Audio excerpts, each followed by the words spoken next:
ఈరోజు వీడియోలో మనము ఆన్లైన్లో రేషన్ కార్డ్ అనేది ఏ విధంగా డౌన్లోడ్ చేసుకోవాలి, అదేవిధంగా మన యొక్క రేషన్ కార్డ్ నెంబర్ని మనం ఎలా ఫైండ్ అవుట్ చేయాలో చూసుకుందాం. అందుకోసం మీరు క్రోమ్ అయితే ఓపెన్ చేయాల్సి ఉంటుంది.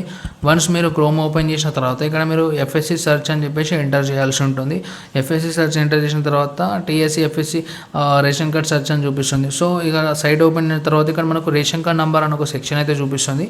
సో ఇందులో మీ యొక్క రేషన్ కార్డ్ నెంబర్ అనేది ఎంటర్ చేసి సెర్చ్ బటన్ మీద క్లిక్ చేయాలన్నమాట. సో మీ యొక్క రేషన్ కార్డ్ అనేది ఓపెన్ అవుతుంది. ఒకవేళ మీకు నంబరే తెలియదు అంటే మీ యొక్క మొబైల్లో ప్లే స్టోర్ అయితే మీరు ఓపెన్ చేయాల్సి ఉంటుంది. వన్స్ మీరు ప్లే స్టోర్ ఓపెన్ చేసిన తర్వాత మీ యొక్క మొబైల్లో తర్వాత ఇక్కడ మీరు సెర్చ్ చేయాలన్నమాట, మేరా రేషన్ 2.0 అని చెప్పేసి. సో వన్స్ మీరు యాప్ అయితే డౌన్లోడ్ చేసుకోవాల్సి ఉంటుంది. నేనైతే ఆల్రెడీ డౌన్లోడ్ చేసుకున్నాను.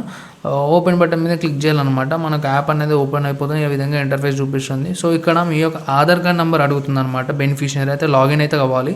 సో మీ యొక్క Aadhaar card number captcha enter చేసి లాగిన్ విత్ ఓటీపీ మీద క్లిక్ చేసుకుంటే మీ ఫోన్ నెంబర్కి లింక్ ఉంటుందో రేషన్ కార్డ్, దానికి ఓటీపీ వెళ్తుంది అనమాట. ఆ ఓటీపీని ఇక్కడ ఎంటర్ చేసుకొని వెరిఫై చేయాలన్నమాట. మనకు ఎంపీని అడుగుతుంది, స్కిప్ కొట్టేసండి. తర్వాత ఇక్కడ మీ యొక్క రేషన్ కార్డ్ నెంబర్ అయితే చూపిస్తుంది. ఈ నెంబర్ని ఒక పేపర్ మీద రాసుకోవాలి అనమాట. ఇదే మనకి ఫ్యూచర్ రిఫరెన్స్లో పనిచేస్తుంది. సో ఈ నెంబర్ని ఒక పేపర్ మీద రాసుకోవాలి. ఇక్కడ మనకు డౌన్లోడ్ ఆప్షన్ కూడా చూపిస్తుంది అనమాట, కార్డ్ డౌన్లోడ్. అవసరమైతే డౌన్లోడ్ చేసుకోండి, మీకు ఎక్కడైనా బయట యూజ్ అవుతుంది అనమాట, ఇంట్లో ఎప్పుడైనా కార్డు ఇట్లా పోయినప్పుడు.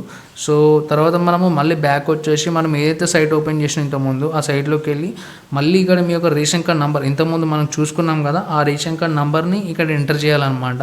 ఎంటర్ చేసి సెర్చ్ బటన్ మీద మనం క్లిక్ చేసుకున్నట్టే మీ యొక్క రేషన్ కార్డ్ అనేది ఓపెన్ అయిపోతుంది అనమాట. లైక్ ఇది అనేది మాకు ఆన్లైన్ పర్పస్, స్కానింగ్ పర్పస్ అయితే యూజ్ అవుతుంది అనమాట. సో ఇక్కడ మనకు ఫ్యామిలీలో ఎంతమంది ఉంటారు, పూర్తి డీటెయిల్స్ అనేవి మనకి ఇందులో కనిపిస్తూ ఉంటాయి అనమాట, షో చేస్తాను అనమాట. సో ఈ విధంగా మనమైతే మన రేషన్ కార్డ్ అయితే డౌన్లోడ్ చేసుకోవచ్చు. దీన్ని ప్రింట్ చేసి సేవ్ కూడా చేసుకోవచ్చు అనమాట. Thank you.